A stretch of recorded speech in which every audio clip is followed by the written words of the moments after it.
never thought how retailers decide what discounts to offer. My guest today has all the answers because today we are talking all things retail. Is a price war. They are expensive, but the amount that a retailer earns from a mobile phone is not much. How do we often end up spending so much more than we actually planned? And I encourage more and more people to come and do the podcast because campaigns come and go, but the podcasts actually last. Yes, true. Yeah, there are some specific kinds of music for some specific stores. Now, is it just a coincidence or strategy? What we've done is we have tied up with the company where the back end is across the border. We only have the store here. And our ERP system is connected with them. Now that you're expanding so much, are there any job openings there? Absolutely. Please look at the camera, please. Hello and welcome to another episode of Unscripted. My name is Garima. I never thought how retailers decide what discounts to offer and if they are really truly discounts. Have you ever noticed that some stores smell so beautiful and the music? Yeah, there are some specific kinds of music for some specific stores. Now, is it just a coincidence or strategy? How do we often end up spending so much more than we actually planned? Well, is that just again a coincidence or again, has somebody really planned that well? My guest today has all the answers because today we are talking all things retail and retail businesses right here in Oman. My guest today comes from a business family that is not just into retail, but actually started way back in 1905 trading rice. Then they expanded into restaurants like Golden Oryx, Kamat, Dawat. Then came the retail business, Easylife. Further down, they actually came up with another one, which is Restofair. Yes, that is like hotel supplies. And am I missing anything on the list or is just that it? Oh yeah, they're into real estate and chemicals as well. My guest today is one of the directors of this big business house and he heads the lifestyle and retail division of the Naranjee Hirjee Group, Amit Sampat.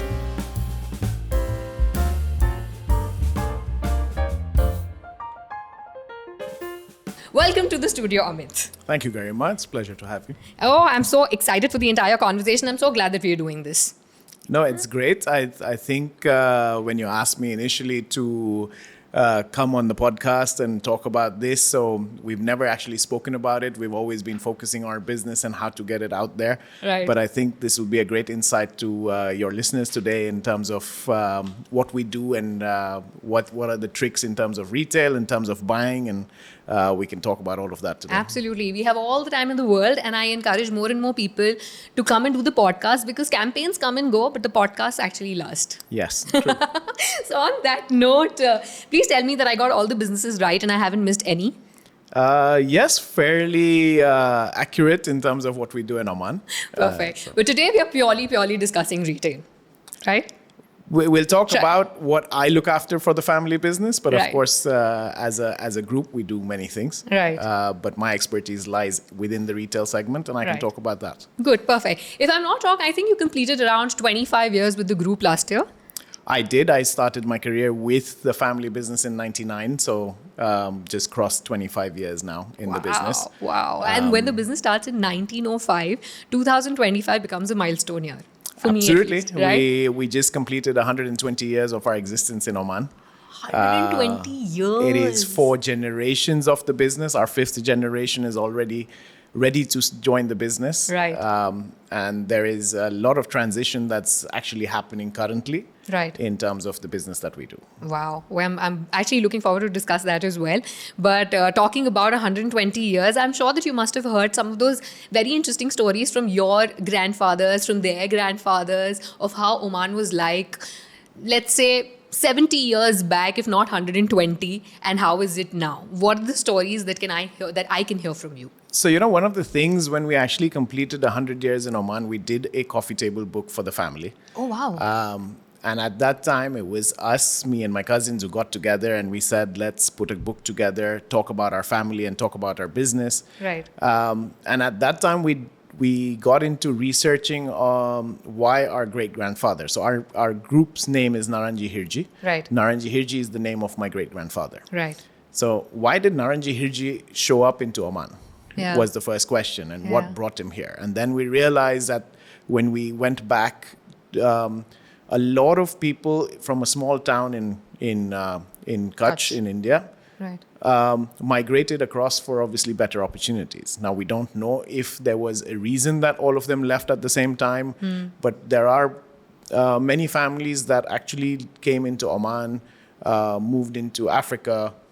Basically it was the trade route along the coast. Right. And that's how they ended up in Oman. But back then there was really, I don't know what were the opportunities that they came for, but they started off as the first gen entrepreneurs. And when I say first gen entrepreneurs, they were just traders in terms of commodity. Right. So back then, rice was, of course, the one of the commodities that you would naturally trade in coming out of India. Right. And of course, spices and things like that. Right.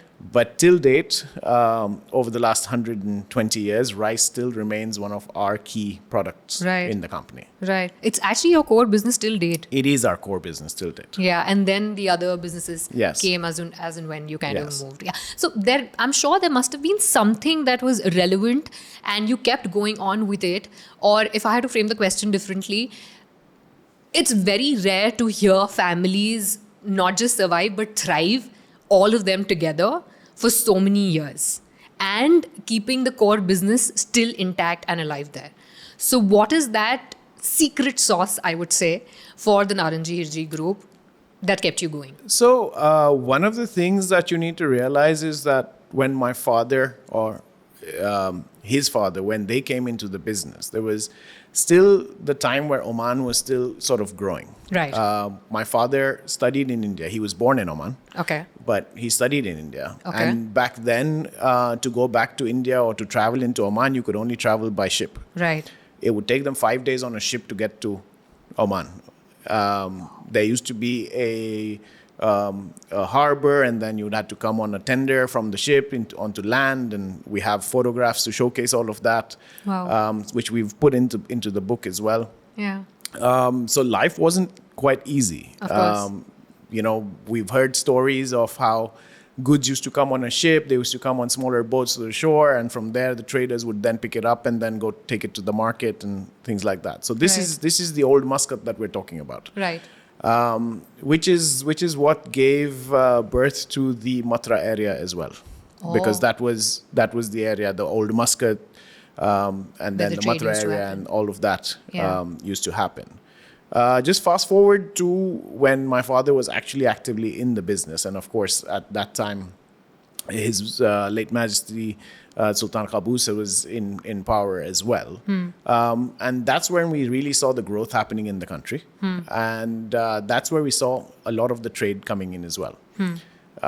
So we were also one of the first families to own a private vehicle, Ford V8. Hey, nice. Again, coming in from India. Right. Wow. And it was the stories that we hear of my father, my uncles, all of them, the way they grew up in this country, is very fascinating, because there was no air conditioning, so how do you survive? And they would sleep on the roof of the house, and they would drape a blanket dipped in water. And then every 4 hours they would have to repeat it. Wow. So there are plenty of stories, and my father still till date loves to kind of narrate them to my friends as well. Of course.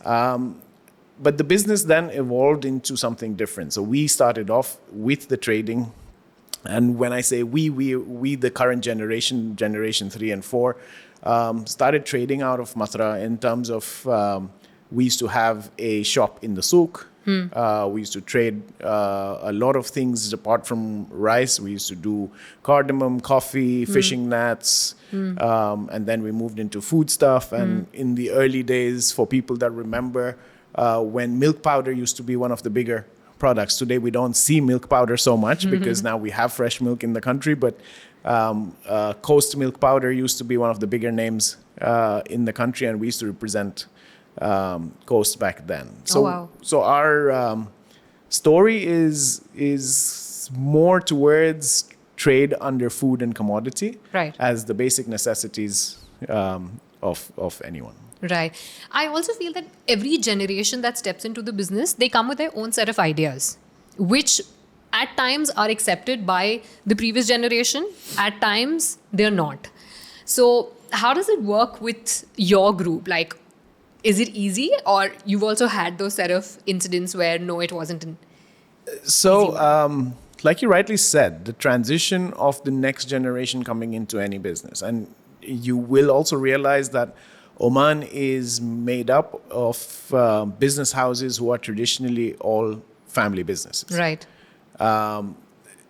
Everyone is facing the same challenge, and we discuss this within our business groups in terms of how to take things forward. Right. Our success story lies purely in what our fathers decided. So when us as the next generation were coming into the business, there was an unwritten rule that no son would work under his father.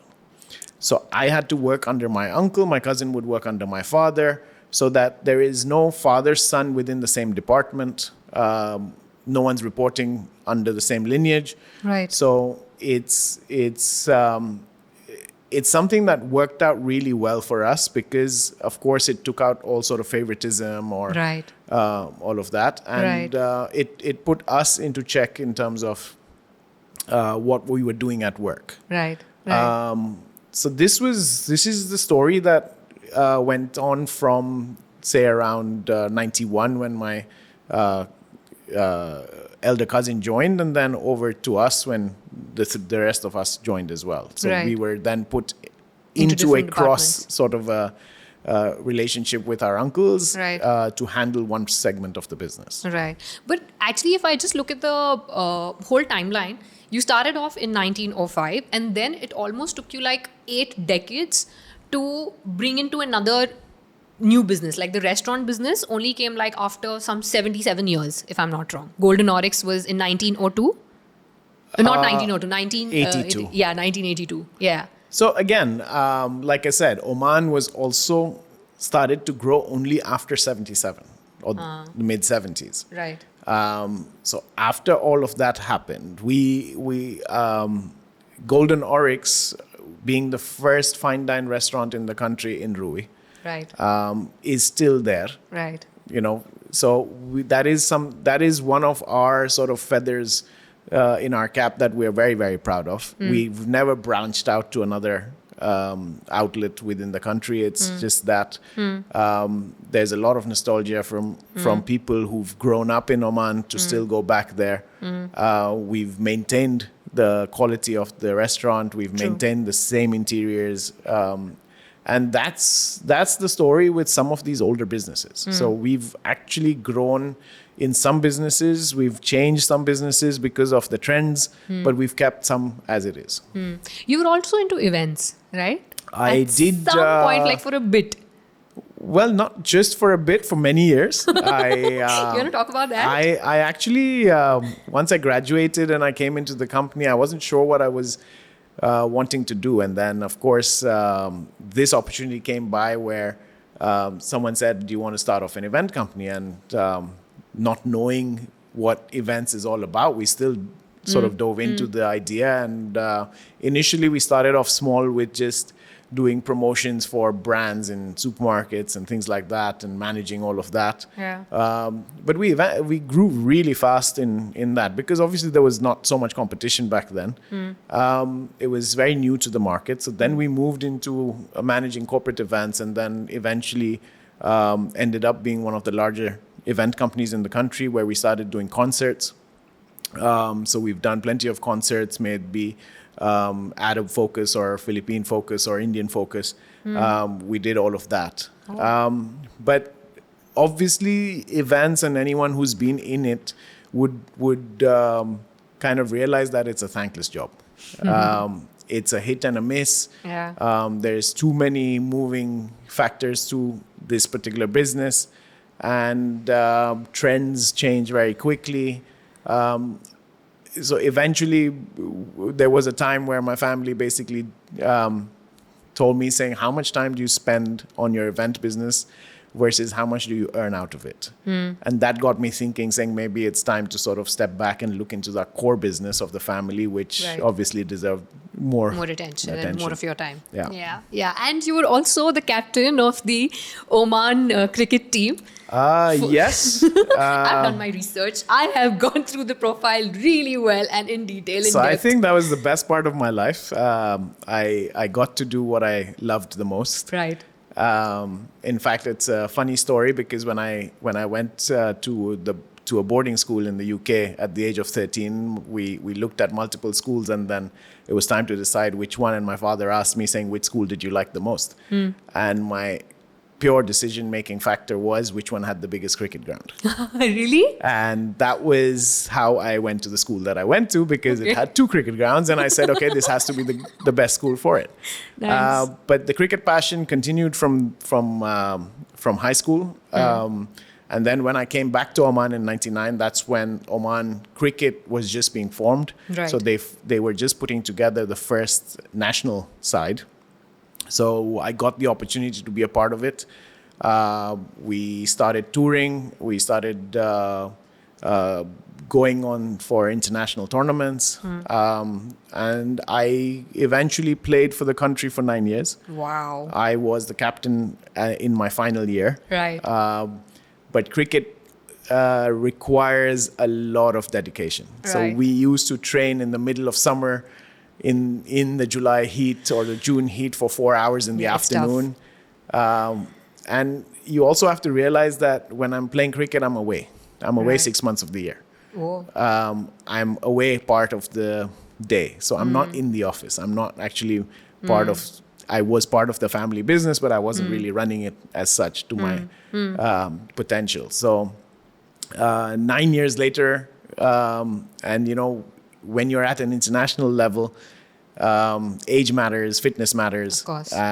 You know, you also need to give time to your family, to your business, and all of that. So that's when I actually, you know, took a step back and started concentrating on the business. All right. So a lot happened before you actually got into Easy Life full, like completely and into it, right? Cricket happened, events happened. You tried something else as well, like the other departments as well. And then what made you decide that, okay, retail is something that I'm interested in. This is the thing that I'm going to start? Because I think you were the one who initiated the entire concept and you started Easy Life. So back when I joined the company, we used to have this particular department of lifestyle. But lifestyle basically meant that we had agencies of Braun, Kenwood, Toshiba at the time. Okay. And we used to have a showroom on Rui High Street. That's where most of the business was done for electronics. Okay. And then came the modern trade. Right. So then you had the introduction of the Sultan Center and the Lulus, and all of that came in. Right. At that time, this particular department was very small. And as anyways, my family members were already looking after the main business. Right. So it didn't make sense for me to do the same thing. Correct. So I was teamed up with my youngest uncle, and we decided that we'll grow this business. Okay. And there's a funny story, because when we were the agents of Braun originally a German company that made audio equipment. So it made turntables, speakers, and all of that. Okay. Radios, transistor radios. And till date, one of the things that I keep in my office is an old transistor radio by Braun. Oh, you do? Okay. So this I found like in the warehouse when I was cleaning up and this and that. But the idea was then, you know, when they got into home appliances, and Braun mixer grinders were known to be one of the best. In fact, so good that when someone actually bought one, they didn't come back for 20 years to buy another one. So it didn't make really business sense for us. But all the same, we always stuck to one thing in Naranjee Hirjee, and that was obviously to always deliver quality. Right. And our slogan always was based on trust. Right. So our generational business has been based on trust, bringing quality to Oman, and that's what we've done. My first job was to convert the electronics business into the modern trade. Now Okay. you have to understand how modern trade works over high street shops and things like Yeah. that. When you move into modern trade, there are a lot of costs that are involved in terms of selling a product. Okay. Because when you move into any of the hypermarkets, there is fees that are to list your product. There are fees to display your product. There are fees to display your product at eye level compared to a bottom shelf or a top shelf. There are fees to actually get a promotion in there. So there are constant sort of added costs to it, and that's why the pricing structure differs. Right. Right.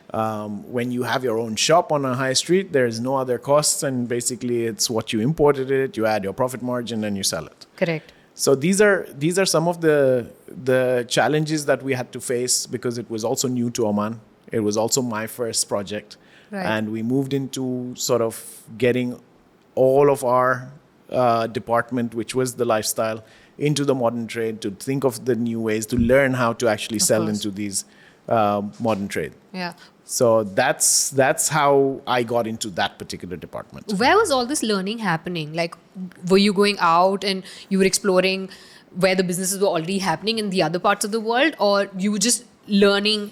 with the So go? I think it's a lot of my learning has happened on the job. Okay. At the time, I didn't actually do any particular courses. Of course, my degree helps me in terms of managing how business is done in modern times and things like that. But we're in an evolving world, so we have to basically learn on the job how we take things forward. Learn from others in terms of, in Oman, one great thing is that there are competitors, but they're also all friends. So people share ideas and what they did and Right. the information, which is great. Right, right. And like how they rightly say that textbook knowledge only can help you to a certain level, but it's always the experience that counts way more than what you learn back in your school or you learn from, because what you do with the others and from the experience, if somebody shared something with you, I think that plays even a more important role. We've all heard the phrase saying this person is street smart. And right. street smart basically means experience. Right. The person has tried something, they've succeeded. Now this, they don't teach you in a textbook. Right. In fact, most universities or most schools will tell you saying after you graduate, to do your PhD, do years of work experience. Because then you have knowledge on hands-on in terms of how things happen in the real Actually, world. Yeah, true that. And that's when you kind of then understand your next phase in your life. So with doing any kind of business, it is a lot of learning hands-on. Right, right. Let's talk about Easylife. What's happening there? What's the whole story behind the Harthy complex? Because one day I see a reel where this reel tells me there's a new mall that's coming up. The other day, when I pass by and when I come and see you, I see that no, you actually taken over the entire space. Easylife is actually extended. What's the real story? What's happening there? So two things there. Of course, Easylife is my baby, and I'm very proud of what we've done. It's a very old concept, and we Right. moved from one place to another. But of course, the big secret, what's happening at Harthy, and I'm so happy that people talk about it. So we always say that Any form of information is good. You shouldn't be irrelevant. It's like good or bad, as long as I'm in the news, it's good. yes. So of course, the last one that's been circulating is that Harthy is turning into a hotel. Yeah. Guys, it's not turning into a hotel. It's actually a hotel supply store. So, but it's very interesting. We've had a lot of challenges in that location, and it's very interesting how we started off there. So we started off with doing a warehouse sale. So let me take you back in terms of where Easylife started. So Easylife started as a standalone store in Rui. Okay, yeah, that you do. We were there for a few years, and then we said, okay, maybe we now need to. So at that time, we were actually importing a lot of other stuff in terms of lifestyle and home living and stuff like that. So we said we now need to move out of Rui and move towards Kurum, because Kurum is known to be, or at the time was known to be, A much more happening place. slightly higher end of Got the it. market as well. So we then moved from there, and at Ruby the to same Oman. time, we actually put up our. At the time, it was called the Barikshati project, which today is called the Boulevard. So we did that project, and we put in our store in there. Okay. So we made a sort of different kind of store where we did not just crockery, cutlery, but we also moved into sort of electronics and things like that. Further to that came the Avenues Mall. And at that time, we thought this would be the perfect opportunity to get into a mall business. So we then moved and notice how we moved and we didn't open a second branch. So we always moved shop. We never opened a second branch. So always there was only one at So any there was given point. always one Okay. Easylife. And then we moved into the Avenues Mall. We were there for, I think, 3 or 4 years. But the mall business is very, very different. And Please take me through that. Like, I've heard a lot of people talk about that, but never in detail. I'm sure there were a lot of challenges for you as well. So for us, the mall business was a first time. Now, what happens in a mall business is, again, like the hypermarket business, it becomes a real estate business.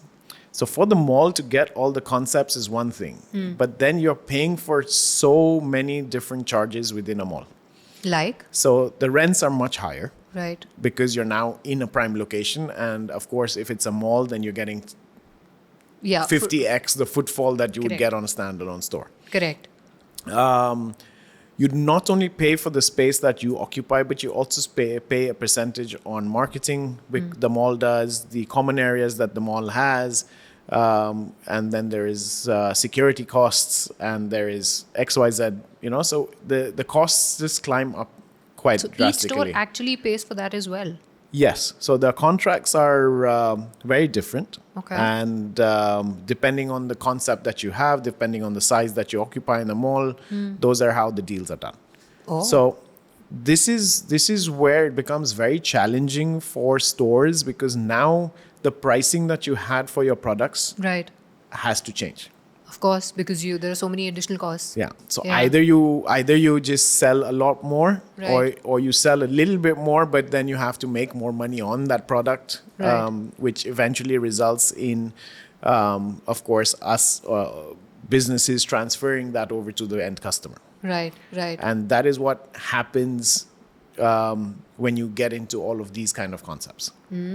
So it didn't really work out. I mean, like, it was technically the costs were too high to run from a mall than to have your own individual store. So for us, I think because of the product mix that we had, Right. the model didn't make sense. Right. Of course, we see a lot of shops in malls today, and they're doing well. Right. But not everyone survives.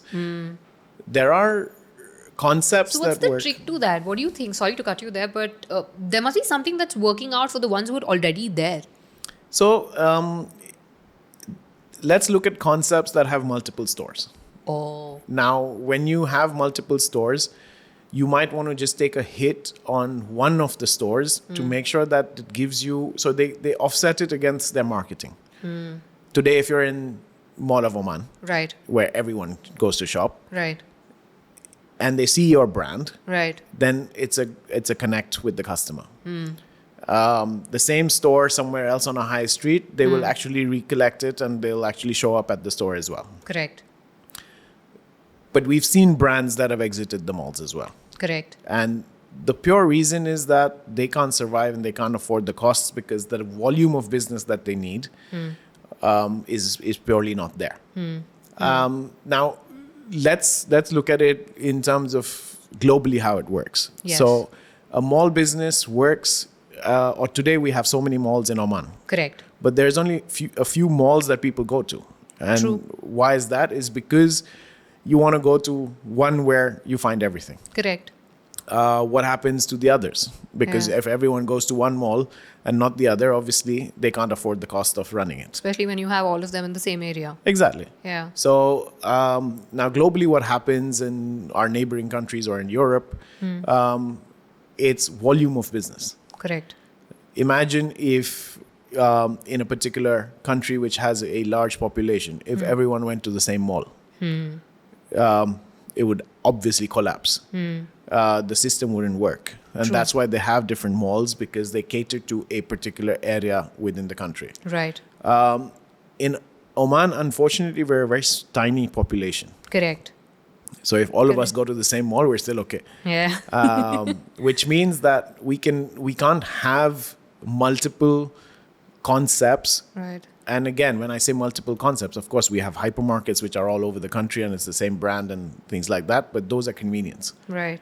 But I don't see someone coming to Easylife to buy a pan every month or every day, or a glass or a plate, or a bed sheet or whatever. So those are specialized products which are not on your priority list. Right. So someone like us can't have multiple stores.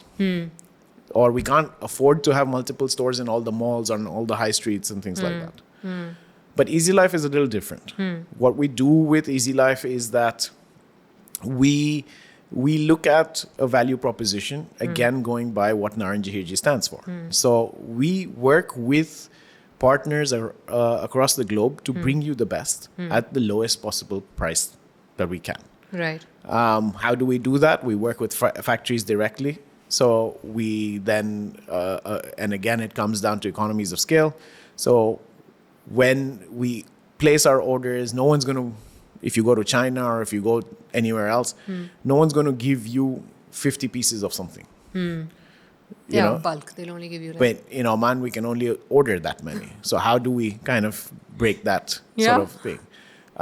So what we did was we started working with them saying, okay, if you're manufacturing for an XYZ brand in Europe or the US or anywhere, why don't you just give us a percentage of that production for us? Got it. So we started doing all of that. And of course, it's taken us years to get there. Yeah. But today, thankfully, we're able to now achieve that. Right. So we also distribute across the country through all the hypermarkets, but then for our flagship store, we also have smaller numbers that come through. That's why at Easylife, you see a lot of products that come in, and once it's sold out, they don't come back.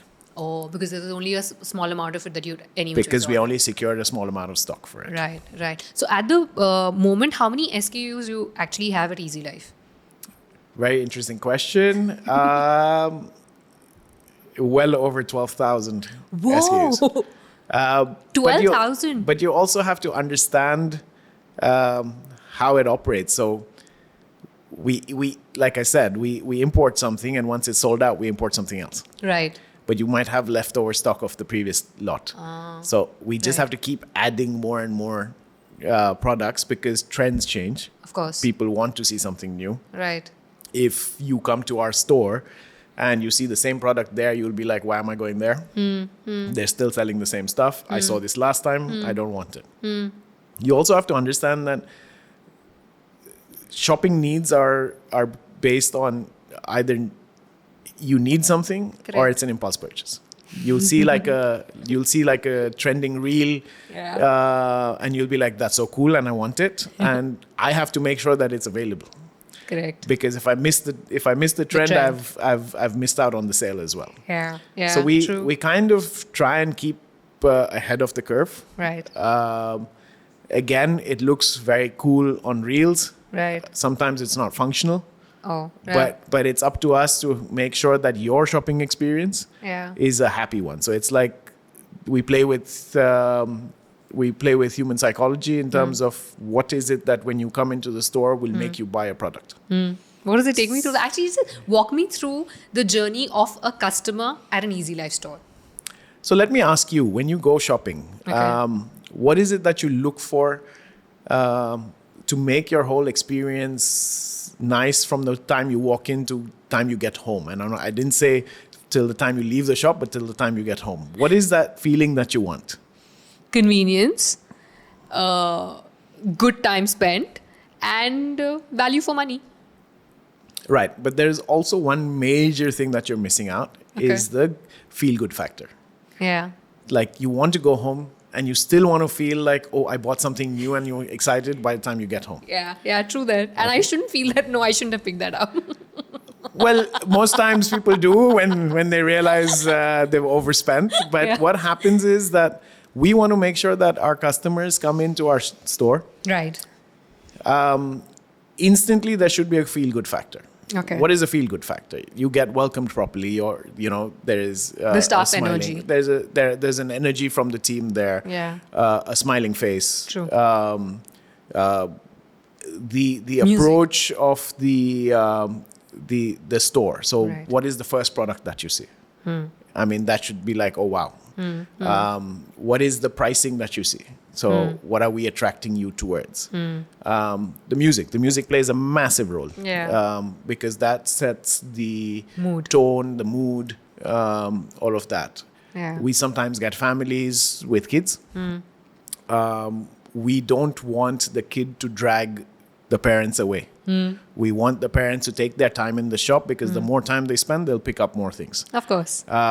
So we try and sort of do something where the kids can be entertained themselves. And Interesting. I'll come to that in terms of what we're doing next. Yeah. But ideally, what are we trying to create is that when you walk in, you came in for one thing, but you should leave with three. That's what you want. Me as a shopper, no, I don't want. Yes. And that generally happens when I don't see the correct signboard, right? Like if I'm there to buy sheets, linen, I should just see that section as soon as I enter the store. But no, just to get to that section, I have to walk past so many other sections, which will just kind of drive me in, and I'll eventually forget that I was just here to actually buy some linen. So there is a science behind that, and we do that particularly for the pure reason that sheets or bed linen is a popular section in our store.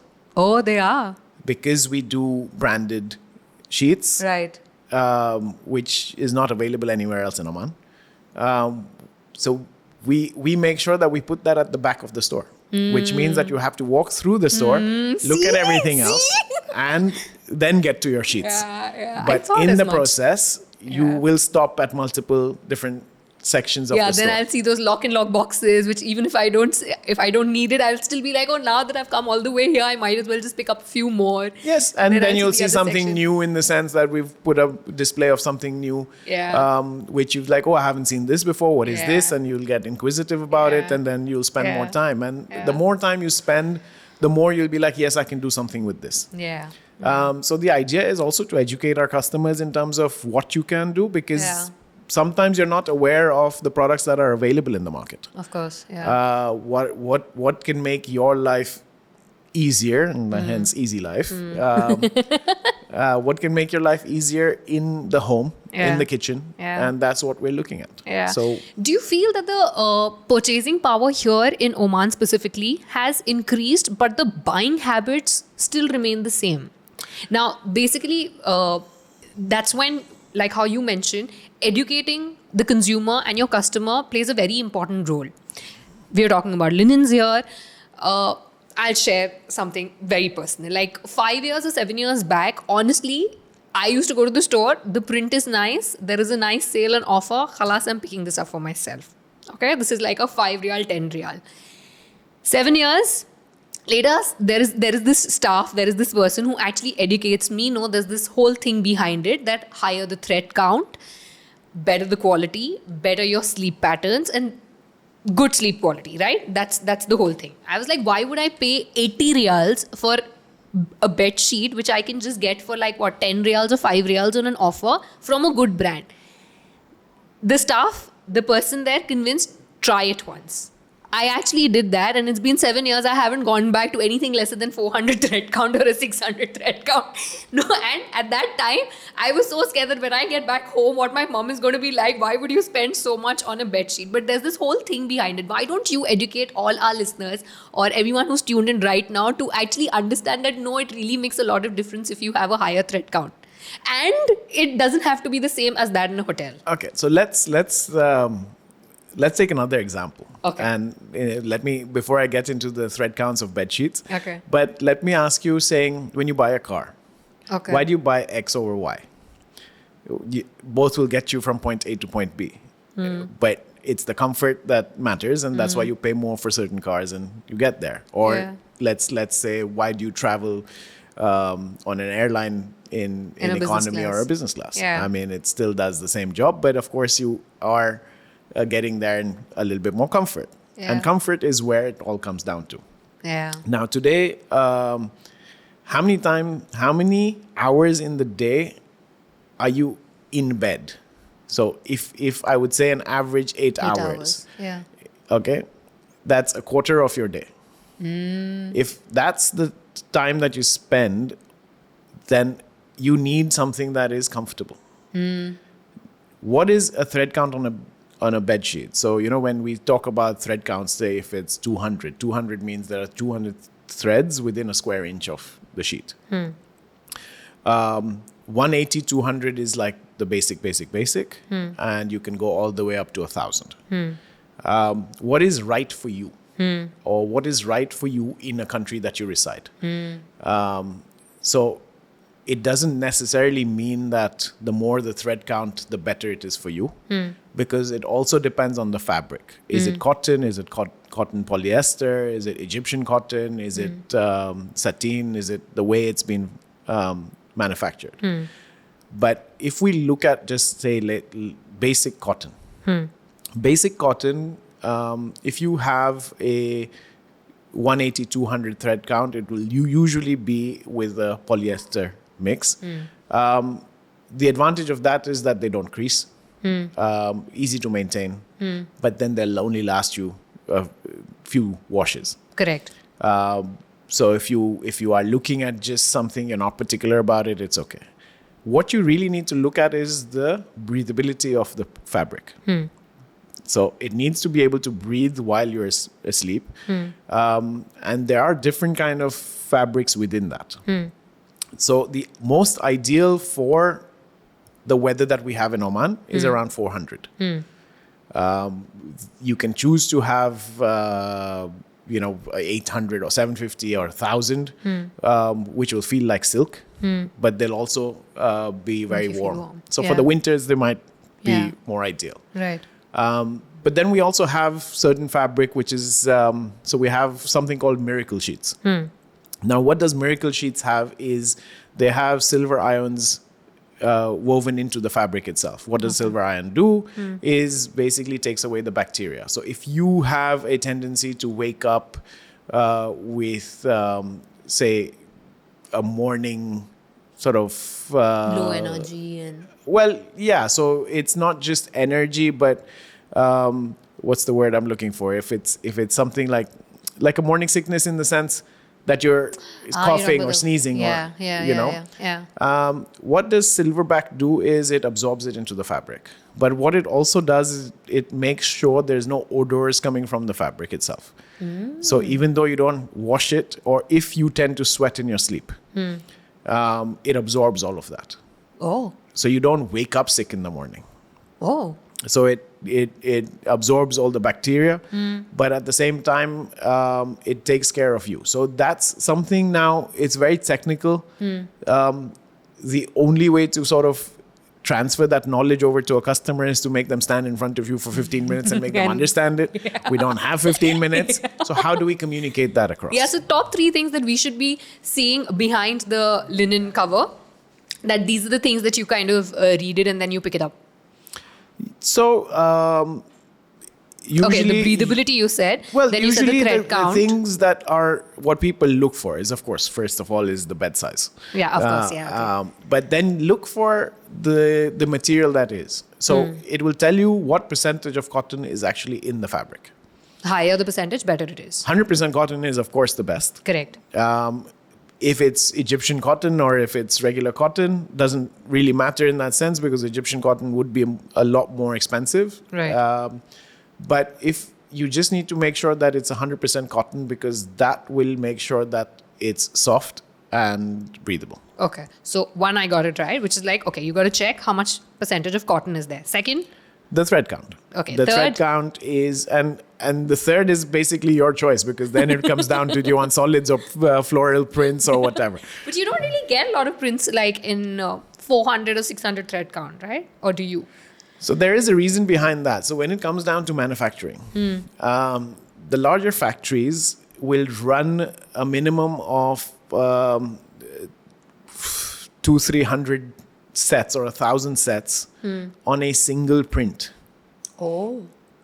Now, if we had to start giving you an option of 20 different designs, I would have a stock of 20,000 sheets. Right. I can't sell 20,000 sheets in a particular month or 2 months or 3 months in Oman. And hence we don't have choice. And that's why you will often hear people complaining about not having choice in Oman in terms of colors, in terms of designs for any product. And the science behind that is that when manufacturing happens, the numbers are too large for this country. Right. Got it. Well, that was quite some knowledge when it comes to the linen section. Now I'll be like even more interested while I walk through that section at Easylife. I'll be like, okay, now these are the 3 things that I have to look right behind the cover. But what are the other 3 essentials at the store? Linen, what are the other 2 things that you'll definitely want somebody to go and check out? And somebody should be changing it very regularly in the house. So we have, of course, the cooking side of things, and we now offer a large variety of cookware.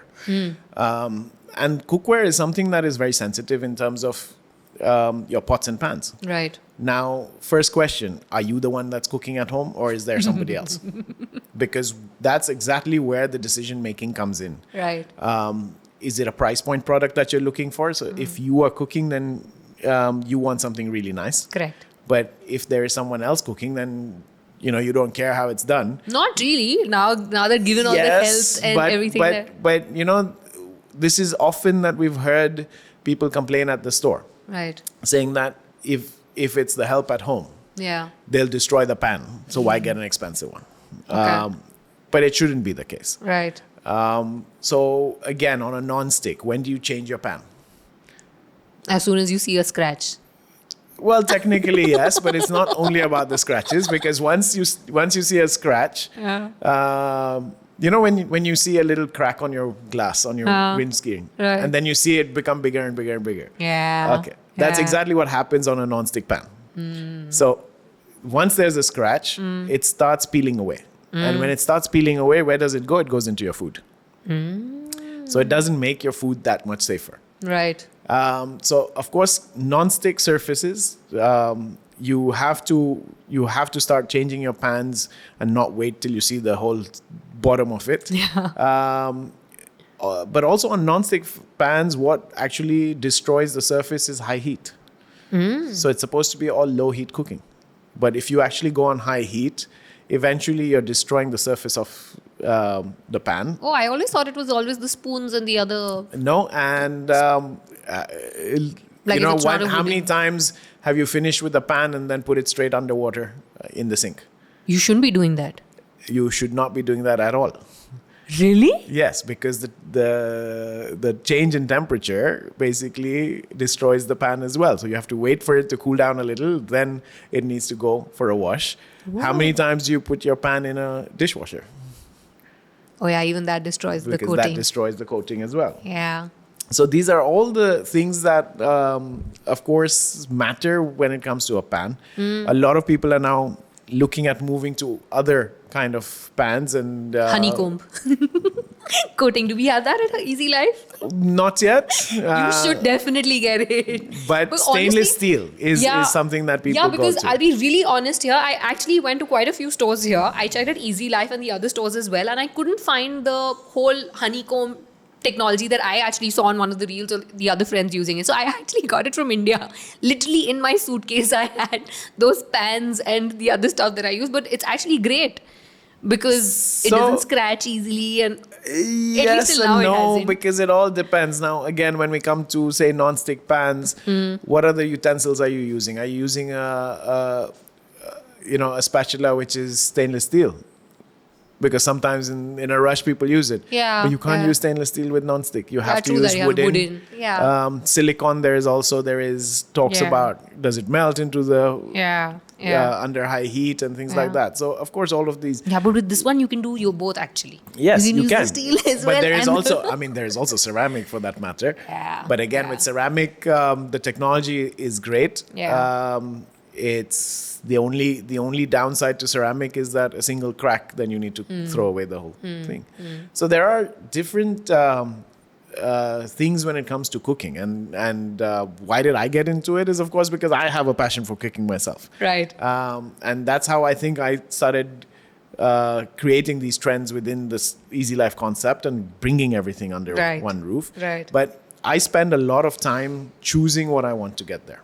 Oh, wow. So I actually spend a lot of my own time in terms of the sourcing of the product and which are the right products to get for our market. I don't want to be a me too in the market. I don't want to be a price point product. We have to keep a variation of products with different price points. But so what all things do you actually consider before deciding that this product will make it to the shelf?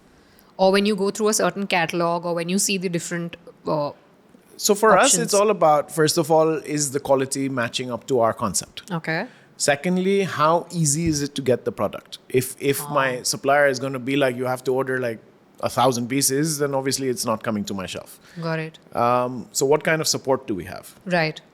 How quickly can I do a switch in the trend? How quickly is the manufacturer bringing out new products? Because like I said, my customers want new things all the time.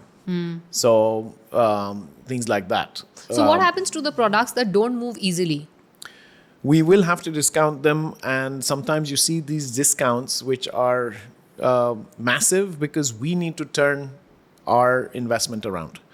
So we actually have parameters, and there are people in the back that are digging into the data in terms of what's moving, what's not moving, how long has it been. Right. We measure it by days, not even like weeks or months. So we actually measure everything by day, saying from the day that it arrived in the store, how many days did it take to actually move off the shelf. So these are all the parameters that happen in the back end. So there's a lot of work that goes on in the back. We actually have data in terms of how much each customer is spending, what is the average spend, how much time are you spending in our store. Oh, you have that as well? Yes, we actually do. And we actually, like today at Easy Life, we're saying, okay, if anyone comes into our store, you're easily spending 40 minutes. Wow. That's a good one.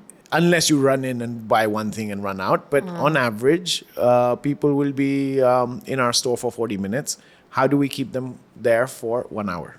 Is the next step. So what do we do? So how do you do it? So, of course, adding categories, adding better displays, product communication. Right. So if you are there and you find something interesting on the shelf, you would stand there and read about it. Like just now we discussed about thread counts and things like that. Next time you're going to go there and you're going to spend some time reading about a product. Right. So that's how we spend more time in the store. Yeah. And also the sales and the discounts and the new offers, new arrivals. I really want to understand, and you got to be honest here, please. You got to tell me, do these discounts really bring your profit margins low, or is it like, no, it's the other way around? It's to attract more customers and get more volumes. That's question number one about the discounts.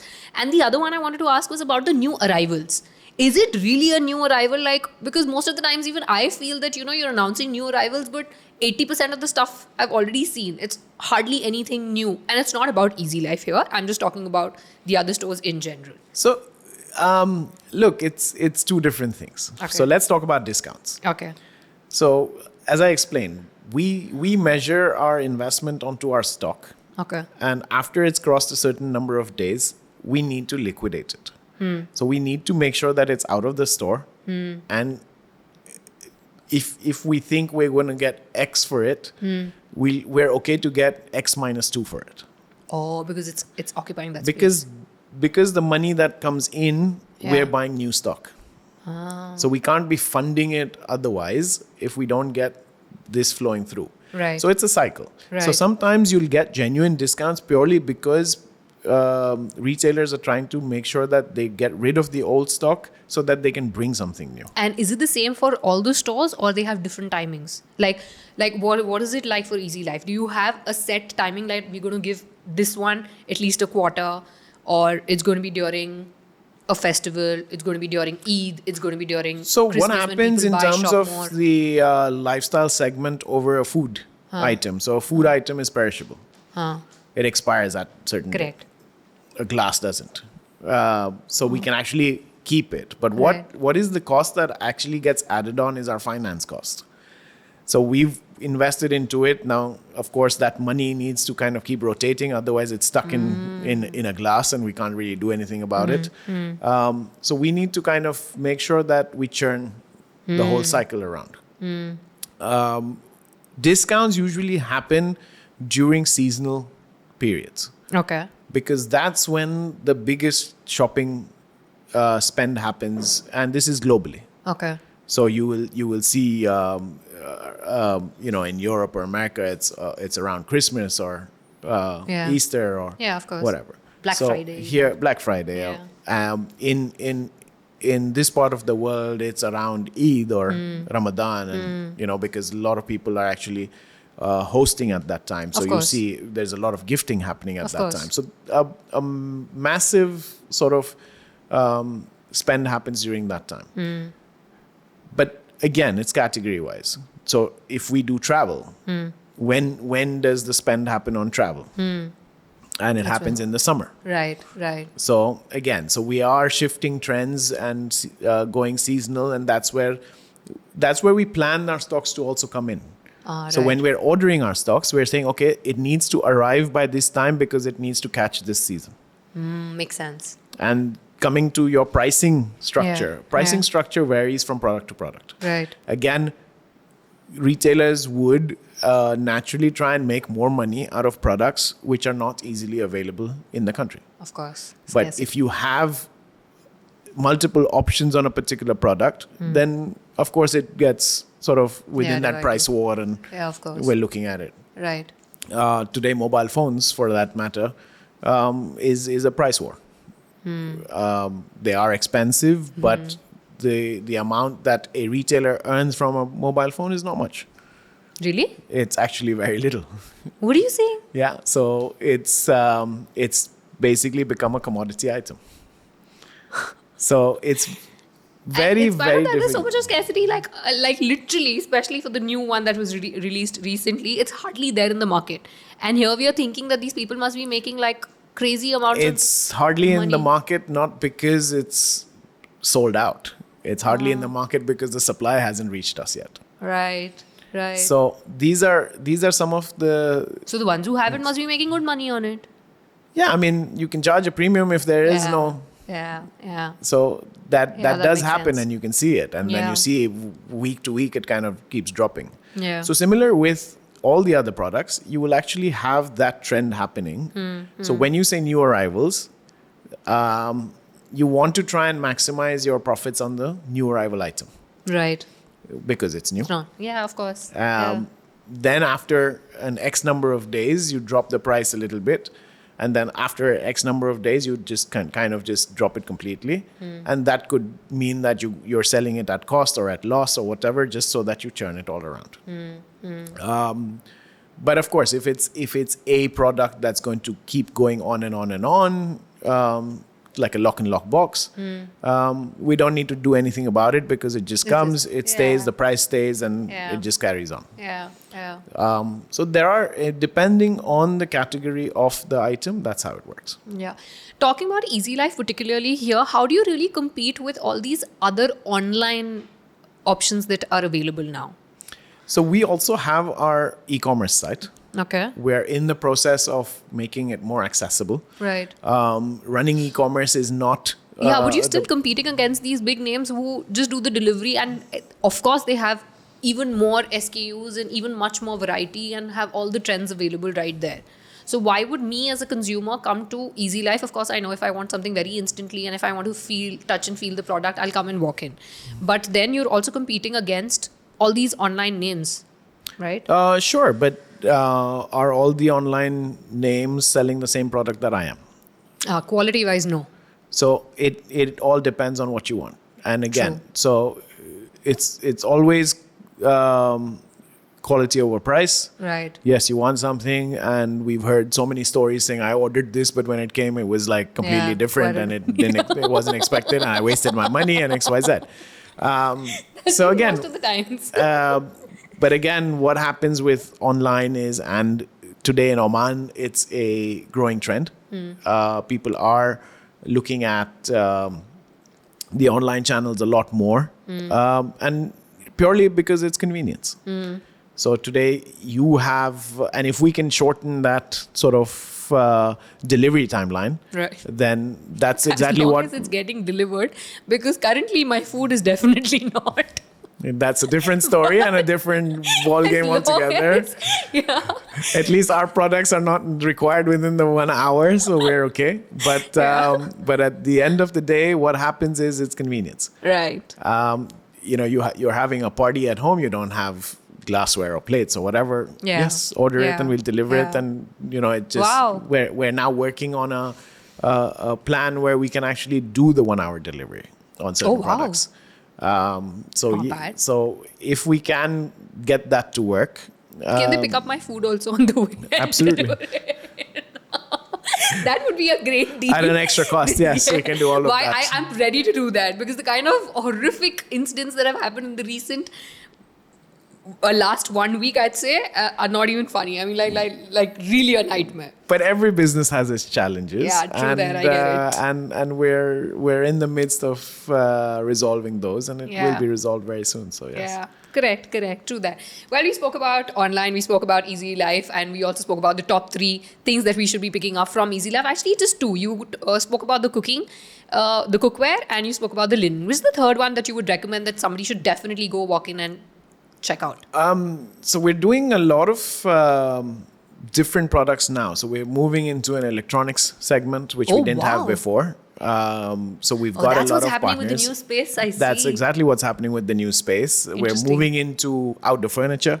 Okay. So come winter and you want something nice, we're now looking at quality furniture from Europe and of course the Far East as well. But again, we spend time in terms of selecting what we want. So it's Right. not a price game, it's a quality game for us. Right. We bring in something that we can guarantee. Hmm. So one of the brands that we have, which is a European brand, we offer a 3-year all-weather-proof warranty on our furniture, which means that even under the Oman sun, you can keep it outside in your garden, and Nothing happened to it. if anything happens to it in terms of flaking or discoloring, we will replace it within No the 3 way. years. So we are that confident about that product, That product. Wow. and that's what we do. That's like for what? 6 months or for a full year? We actually give you a 3-year warranty. So That's quite a good deal there. So and the price points are not crazy. So you would rather pay for a set from China, you can pay maybe 10% more, and you can get this. How do you actually compete with all these China products here in Oman? Like, you see a lot of these malls as well, and again, a lot of variety there. So what happens is, and this is something that's happening globally right now. Cost of living is going up. So people choose to then sacrifice quality. Today, even if you go to a supermarket and you're buying a particular brand of things, you might want to say, okay, let's compromise on that and buy a cheaper brand and things like that. The same thing happens with household. So you might say, okay, I don't want to buy an expensive cookware set. I'll go with something average. So what does that do is it gives birth to a lot of the lower end sort of product mix. Now, these are pure price points products. So you'll see a lot of these cropping up around the country, but they're not quality. Right. So They'll not stay for that yeah, long. I mean, now is the trend sometimes when you buy a home appliance and it doesn't work after, like, say 2-3 months, even the parent company is like, don't bring it back, just buy a new one. Yeah. So even if it's within a warranty cycle, they're like, it's just not worth fixing it, we'll just Yeah. give you a new one. Yeah. So that's what's happening to quality Right. over now, these days.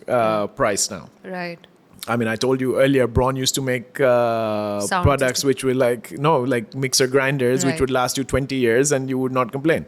But gone are those days. Yeah. So why is that not happening anymore? You still have those products, Right. But it's just on the higher side. but are you willing to spend? Yeah. And when globally, if that's what you're trying to do is save money and to make ends meet, or becoming so conscious about what it costs, that's when you start looking at all these other alternatives. That is why you get so many different options as well. I actually feel that not many people understand that if you're buying a particular product, let's say for 5 riyals, and you're using it for 5 times, versus you're actually spending 20 riyals but are able to use the same product for maybe 30 times. That's actually a better deal. Well, I mean, there's also another way of looking at it, saying I'll use it 5 times and Change it and get a new one. I'll get a new one again, and I'll use it for another 5 times, and ultimately, But basically, the it real comes fun is that. to actually experience the quality. Yes, and that is exactly what I say. When you are passionate about your own house, when you're passionate in your own kitchen, that's when you actually make an investment. Yeah.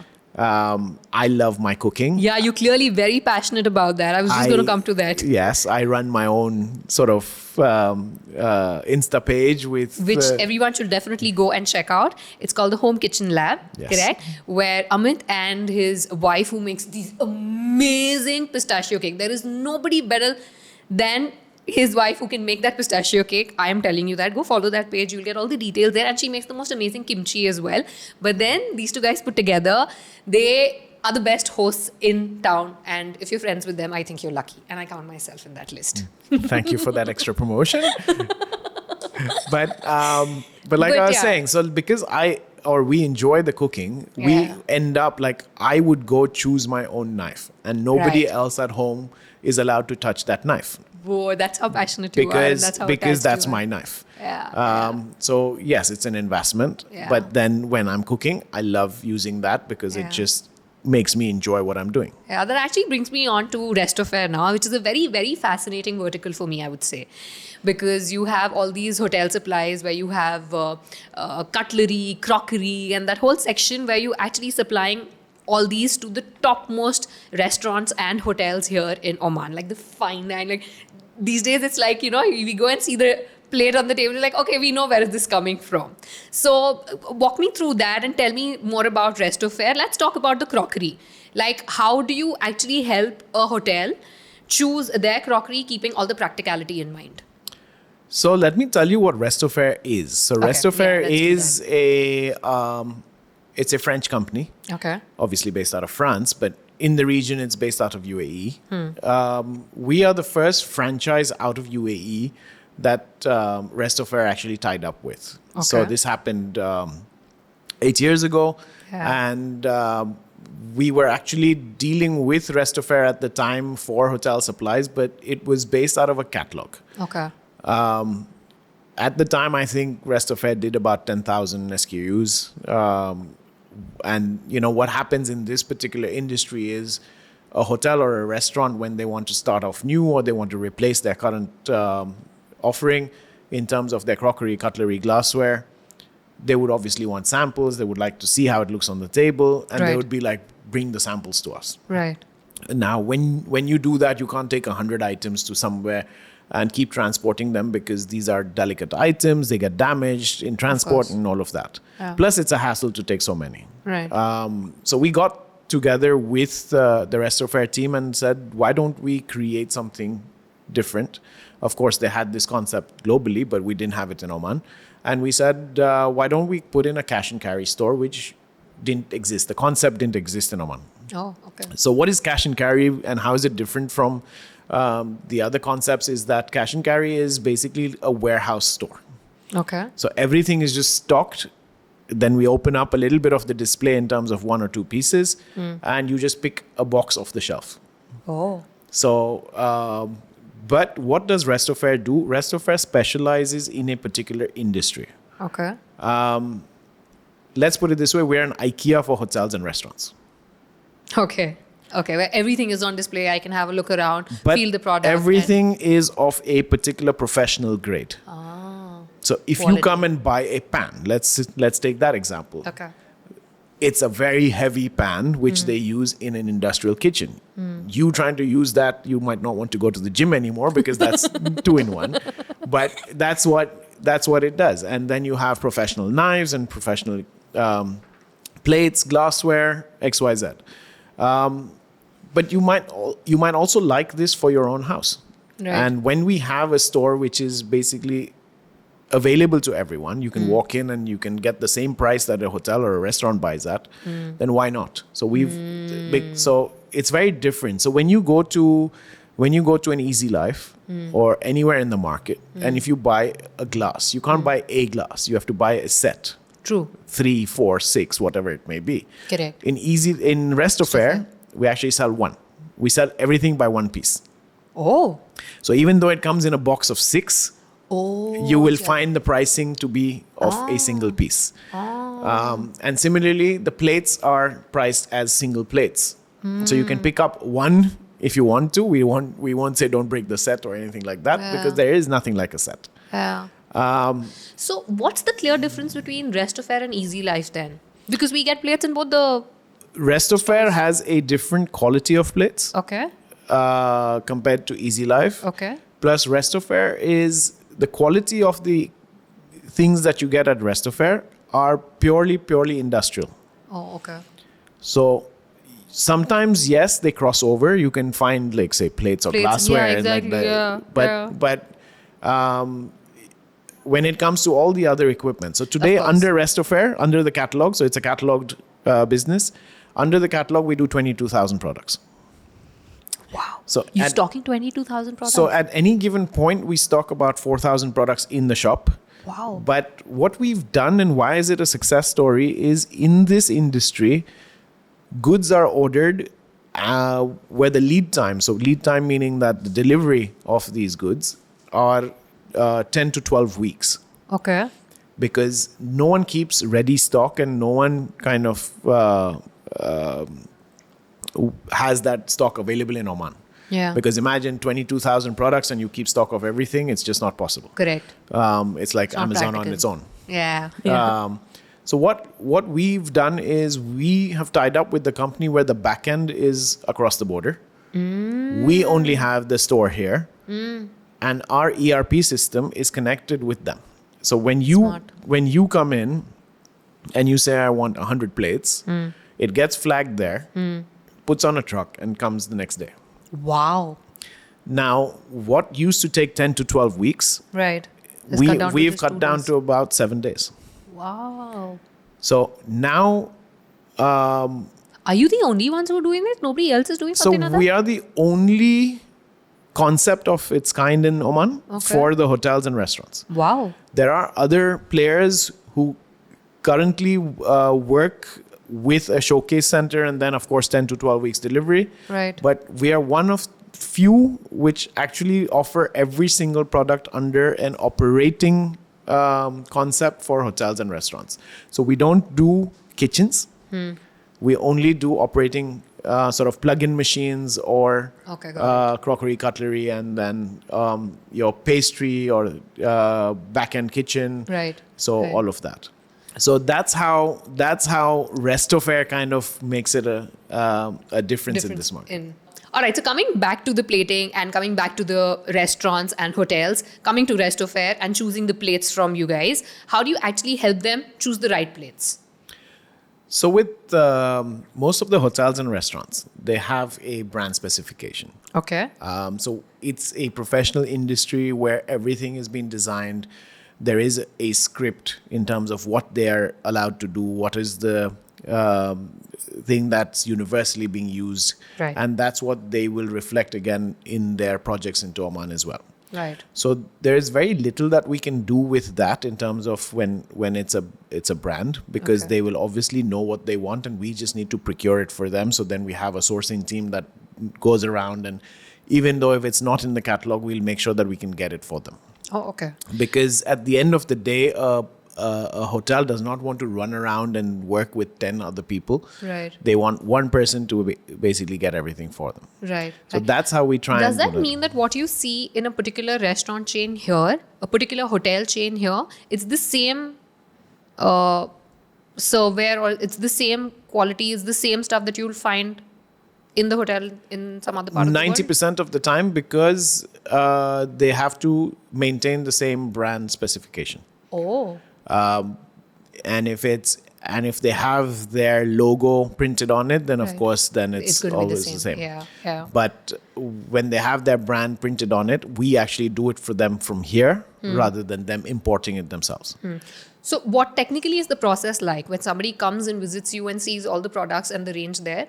If it's not already under one of the brands that they want to buy from Restofair, what is the process So like? for the local chains, we work with them in terms of what is their concept. Okay. And then we give them options which two things in terms of one, what is the theme of your restaurant or what is the theme of your hotel? Okay. Then we would take them through the ideas and what's possible. So today you also need to understand crockery, for instance, is modernized to an extent where now digital printing happens on it as well. Oh. So it's not just a clay plate which gets fired in an oven and it comes out white. You can now get it into different colors. You can get different coatings on it. You can get gold inglazed on it. You can gold on glaze on it. You can get designs. You can have your own design. Right. The challenge was that if you needed to get it sort of produced for you, then you would have to do a minimum number. Right. So you would still have to do a minimum number of 200-300 per plate or whatever. Right. Smaller restaurants obviously don't need that kind of stock, so they get stuck and then they go with the standard white because that's ready stock that we have. Right. But we do at least 20 to 30 different kind of crockery from like a same supplier. When it comes to choosing the right plate for a smaller customer, we're like, okay, what do you need? What can we theme it to? So if your restaurant is, say, Arabic or if it's Greek, Trust me, that's the exact same example or the restaurant that came to my head where I've seen the plates. But yes, please continue. so we would then try and look I'm at... talking about Im Sharif here. Yeah, well, That's the exact same restaurant that came to my head because the minute you said the theme, so the entire blue setup came to my head. Then I also remember that the plates and the beautiful plates there at Im Sharif, by the way, which has the entire Oman theme and they have these words written as well. So yeah, it's like... so again, that's a brand specification that we have to produce for them and things like that. Right. But if it's a small cafe, Yeah. they only want, say, 50. Right. How do we sort of then design it? So now Right. there's a new technology where you can actually do a digital print for them. Now, a digital print has gone to that extent, saying it's as good as putting your name on a glass or a flask or what it may be. So you can order it. The second thing and the most important thing that we advise restaurants specifically is what can be maintained. Because you have zero control about Right. the back end of your kitchen. Of course. When it goes into the wash, Yeah. there is obviously one guy standing there for hours just washing, doesn't care in terms of what he's doing. It's a tedious job. And when the person gets tired, there is zero care on the product itself, which means that there is a high breakage factor that comes in. Correct. So your glassware breaks, Right. your plates get chipped. Right. What do you do? Right. Now, the advantage of us being in Oman is you can come and buy one plate from us. So even if one breaks, then you don't have to buy the whole If you have to buy it from outside of Oman, Right. you need to order a minimum.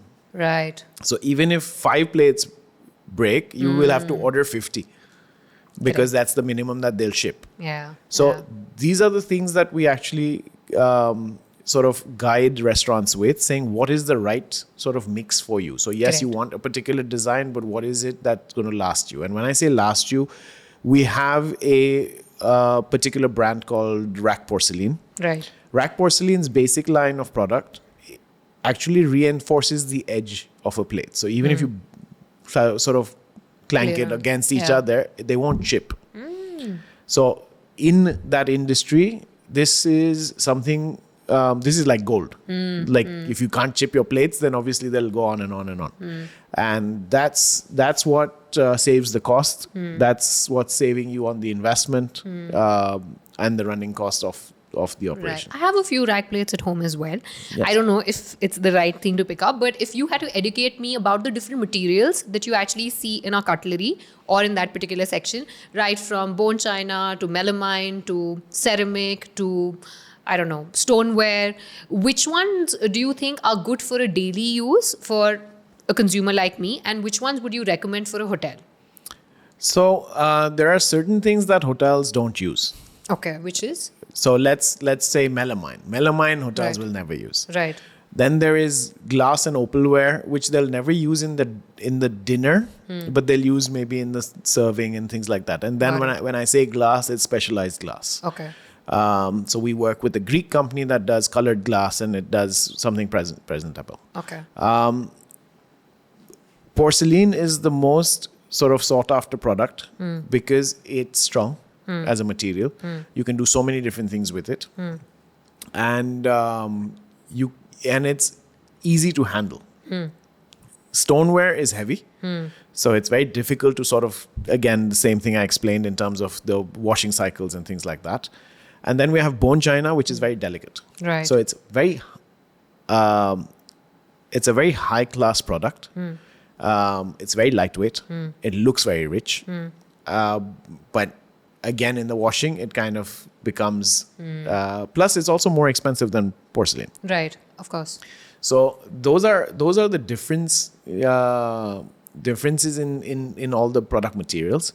For a home use, ideally you would look at opalware glass because that's very strong. Okay.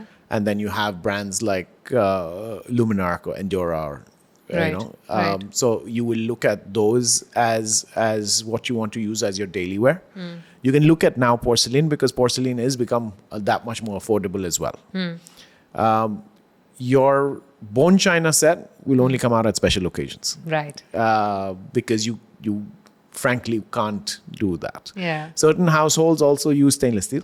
And then you can go into different materials from there as well. Yeah, you can use silverware.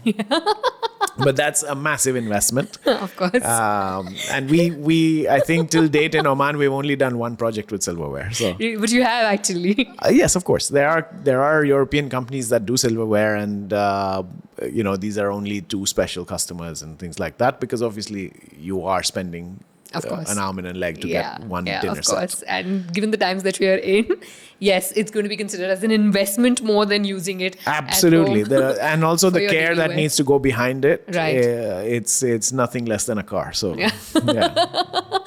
Absolutely. Well, but as you said that a bone china set only comes out on special occasions. It also happens that you actually spend so much but are only able to use for 5 times in a year when those special occasions come. But you also want to have a variety. How do you solve that? Like today, if I have 20 guests over and if I want to call them again, I actually want to layer like a nice table and based on the theme, but I also want to have like a good quality serveware. So if you remember, maybe your mother, your grandmother Yeah. would have a fine bone china sort of a set, or Yeah. would have that one special set in their house. Till date, they do. Okay. Yeah. They bought it in a particular year. It must have been like 20 years Of down. course, yes. But it passes down generations. Yes. Okay. Yeah. Because maybe it was a wedding gift. Maybe it was something that was purchased by them after they got married, and it has a lot of emotional value to it. Right. But how many times have you seen people saying, okay, we're done with this, let's get rid of it and let's buy another one? Not very often. I don't think It's ever. very rare. It's very, very rare. And then that brings the question of, even though you want variety on your dinner table, but you can't bring it till you actually get rid of something that you already have. Yeah, space. Space. Of course, yeah. Houses are not going to stock multiple Yeah. dinner sets and things like Of that. course. So very rarely do people change the entire sort of dinner set. They will add on replacements, like I broke 3 plates, I'll go buy 3 or 4 more or whatever. Right. So that's the challenge that you have within having variety. But I mean that's something that the modern sort of household, is now choosing to do. So they choose to not spend heavy on their dinner sets so that they can have a variety every couple of years. So I would say like every 5 years or so. Yeah. Now people are okay to move on with, there's no attachment to their dinner set as such. Right. Well, what's new? What's like before I get into the rapid fire, I want to know what more is coming out of Easylife. What more can we expect from Restofair? What are the new things that are happening in the next 1 or 2 years, apart from the new generation stepping in with their own set of ideas? So perfect question, because while we were talking about dinner sets and how people would like to change, Right. we had a brainstorming session and we said, okay, what can we do beyond the current market scenario that we have, which means that people are not spending on certain product categories and people are looking for newer products, but they can't obviously put them in their house because of space. Correct. So we said, why don't we start renting them? So now today we're just working on a concept where you can actually, if you have a sort of dinner at home and you've invited, say, 20 people and you obviously no one carries like a 20-person dinner set or whatever. We're saying, why don't you come and rent it from us? Hey, wow. So you can rent a dinner set, a whole table setting for that matter. Wow, for 20 people. Or if you're doing, say, you've baked a cake and you want to just have a very pretty cake stand, Yeah. come and rent the cake stand for one night. Hey, wow. So you can actually come do that. You can rent glassware, because that's something that It's when you just for have that parties at particular home, occasion. Yeah. we've moved into polycarbonate glassware. So if you're having a party, it looks like glass, but it's polycarbonate. There's no breakage if things go wrong at a party. You are hosting people in your garden. We now rent out garden furniture. Wow. We rent out party furniture, which is the LED furniture. Nice. So we've started doing that, but we've made it affordable. So Nice. we're not charging an arm and a leg, because we realize people don't want to, even if you can afford it, where are you going to store it? Yeah. Correct. And that's what we've now tried to address. So of course we don't rent out bed sheets, but Thank there's a lot of different things that we will sort of add to our rentals. Right. We've actually activated it right now. We've done a test run on it. Interesting. And this is the season because of outdoor and a lot more a lot parties of barbecue happening. parties are going to happen. So we will rent out a majority of the things that we sell at Easylife. Interesting. So you don't need to buy everything. You can rent it if you're going to be using it occasionally. So we also retail uni ovens, the food fire pizza ovens. And it's a large investment. An oven can cost you 300 reals. Right. How many times are you going to use it? Right. But if you're going to use it maybe 2-3 times in a season, Right. come rent it from us. Yeah, actually it makes sense because, again, given the fact that it requires a lot of space as well, then the maintenance, you might as well just rent it out for a particular season and then enjoy it. And then you can, of course, always have it back the next season. Yeah. So, and with our rental service, we do a drop off and a pickup. Do you do the setup as well? So we actually do a setup as well now. Like you will properly set up the entire table for us according to we the don't theme? do a setup, but we can. That'd be very interesting. So far we do a setup in terms of your garden furniture. Right. So we don't just dump it at your garden. We that's actually lay nice. it out and we plug it Yeah. all in Yeah. and things like that. But if you want us to do a table setting, we can. So Okay. we have the experts who can come in and do it. And of course, it'll cost a little bit more. But there is possibilities of everything within the rental space. Of course. So that's something that we're looking at. And earlier, if you remember, we spoke about when families come in with kids and we need to distract the kids away a little bit. So we again brainstorm into what are the categories that we're missing. So currently we're saying, okay, toys. How do we bring the And right so that you kind can of keep the toys and things like that? engaged. So at least the kids are engaged and we have the parents looking around as well. Right. So we're adding more and more categories. We've now taken over the whole of Al Harthy ground floor. Right. So now you will see a lot more changes coming in on the building. You will see finally our signages so that people know that we exist. But we're also creating a very different shopping experience there. Right. So we are looking at a proper departmental store where we might even put in a cafe. Wow. Again, experience the outdoor Interesting. furniture Yeah. while you're in the cafe. Then we do a tie-up, and we've changed the game in terms of how we actually do business from that store. So we are looking at SMEs to come in. We're looking at startups to come in to see if they want to sort of partner with us and showcase their products out of our store. Right. We're looking at local talent, handicrafts and things like that. So if you don't have a retail space somewhere, we can put you on our e-commerce platform. We can put you in our store Nice. as a pop-up. So we Nice. will be working on a lot of these concepts as well. Now that you're expanding so much, are there any job openings there? Absolutely. We will be. Please look in the camera, please. Yes, Let our we are viewers and looking listeners- at people who are passionate about retail, creating something new, and please stay connected and click into our website so that you know that Can there's you openings. just cut to the chase and give us the real ones that are you looking for designers? Are you looking for social media managers? Are you looking for sales executives? Are you looking for marketing people? Which Well, are the all job of it, openings right? there? Because as we Really? grow, There are so so of many. course sales executives. Right. We're also looking at, again, now when we get into something that you said, saying, do we come and do a setup? We're looking for creative people who will actually be a part of our rental team. Interesting. We're looking at people in the back end because as we grow, we have so much work in the back end. So, we need to do a lot of data mining in terms of what needs to be brought in. How do we do the pricing structures? What is the lead times? How do we coordinate with our suppliers? So we need people in the back end as well.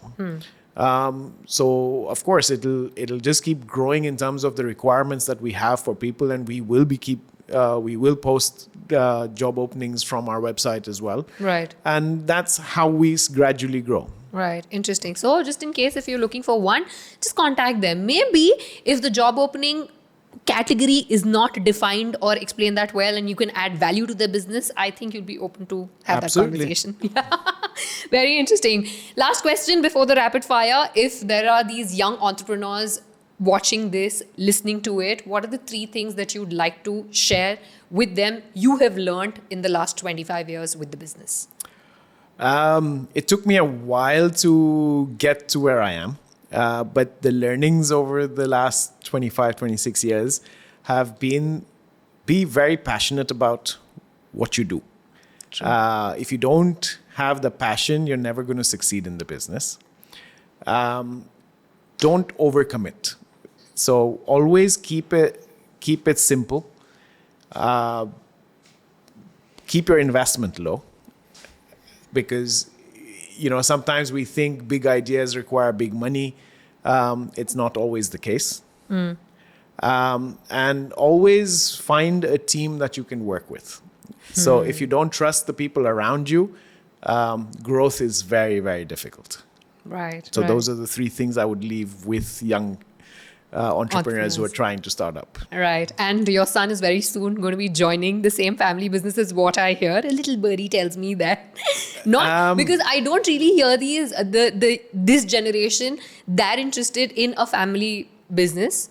But here we are. So the same set of advices I'm assuming that you're giving. Is there anything additional that you'd like to share? So with the family business, there was a time when we joined the business, we weren't really given choices. Right. But as a family, for our, not just my son, my nephews as well, Right. and my niece. Right. So all of them, the boys and the girls, we want to now give them an option or a choice to choose what they want to do. Right. We're there to support them. Right. And especially because Naranjee Hirjee now as a group is moving from a family business to a professional corporate setup. So the family will stop micromanaging the business, and we will have basically a company that then runs and supports the family as well. So we want our next generation to follow their passions, whatever they may be, And then we have a whole support system for them in the process. That's so lovely to hear. Wow, I'm actually excited to see what's new that's coming up and what more. And I would just say that another 120 years to the group and maybe see many more brands coming out of that. And yeah. Thank you. That's the plan. And let's hope it goes through. With that, I come on to my rapid fire where you're going to be very quick with your answers. One word, one sentence, not very difficult ones right out there. Here we go. Are we ready? Yes. Yeah, I see you sweating already. Not really. Okay. What's the one thing every smart shopper should always do before buying? Research. Okay. Sale or new arrival? What tempts people more? A sale. Okay, interesting. The best selling product category in Oman right now for Easylife? The bed and bath section. Okay. The most underrated one? Outdoor furniture. Okay. How would you describe the retail customer in Oman? Loyal or curious? Price conscious. One smart shopping hack you personally use? Quality or a value of a product over anything else. Got it. One item people should never buy without comparing prices? Electronics. Okay. A fine dine restaurant item that most people underestimate the cost of? Cutlery. Ah, true that. Okay. What's that one thing restaurants in Oman always run short of?